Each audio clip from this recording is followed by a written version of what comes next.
Nestor, ano yung partikular ang gusto nilang marinig sa talumpati ng Pangulo mamaya? At ano yung kanilang mga kahilingan sa gobyerno?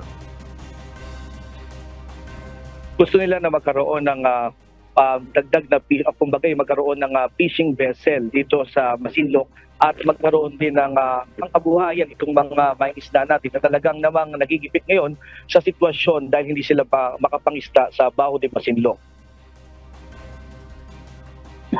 Dulot ng tensyon sa pagitan ng China at ng Pilipinas sa pinag-aagawang teritoryo noon pa na South China Sea na ngayon ay West Philippine Sea na inaangkin ng China. Masyado ng maraming mangingisda sa Pilipinas ang apektado, pangunay na dito ang mga mangingisda sa Masinloc, Zambales. Sa zona ng Pangulong Marcos, nais ng marami na marinig ng samahan ng UP Fishermen Association na paigtingin pa ng Pangulo ang pakikipag-alyansa ng pamahalaan sa kaalyadong bansa, partikular na ang Amerika.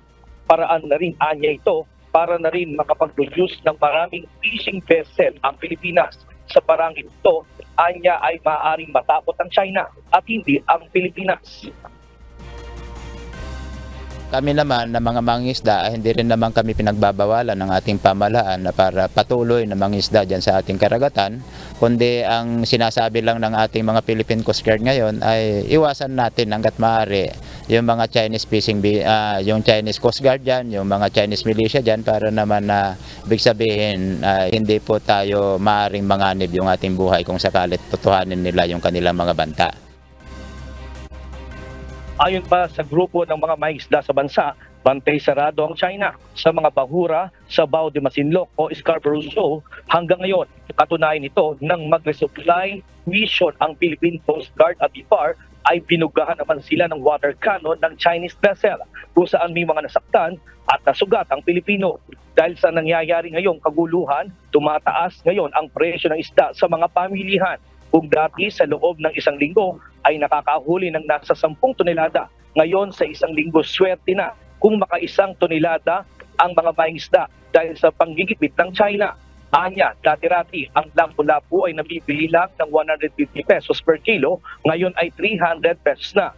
Ang talakitok naman na dating nagkakahalaga ng 100 pesos per kilo, ngayon ay 250 na. Mas nagmahal anya ang mamahaling seafood na halos dumoble na rin ang presyo.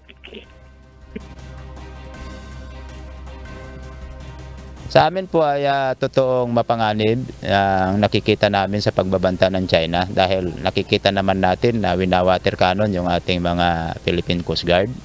Winawater cannon yung ating BIFAR na nagbibigay ng resupply mission sa ating mga mangisda sa karagatan. So sa amin naman ay mayroon din po kaming pangamba na maaaring gawin din po sa amin dahil naranasan na rin po ng ilan nating mga mangisda noon na winawater cannon. Hanggang sa ngayon dahil nga sa low pressure area ay ramdam na ramdam dito ang ulan at malakas na hangin. Simula pa nga ito kanina pang umaga kung saan naapektuhan din itong mga magsasaka ang mga mangingisda na hindi nga sila makapalaot sa dagat. At sa ngayon nga inaasahan na rin na maya-maya lang ay maghahanda na rin yung ating mga mangingisda dito sa Masinloc para sila ay mapanood at mapakinggan ang zona ng Pangulo at marinig na rin ang kanilang dapat na inaasahan na magiging sagot sa kanilang mga problema dito sa mga mangingisda sa Masinloc. At yan mo tinitis live mula dito sa Zambales. Balik sa iyo. Aga? Maraming salamat, Nestor Torres.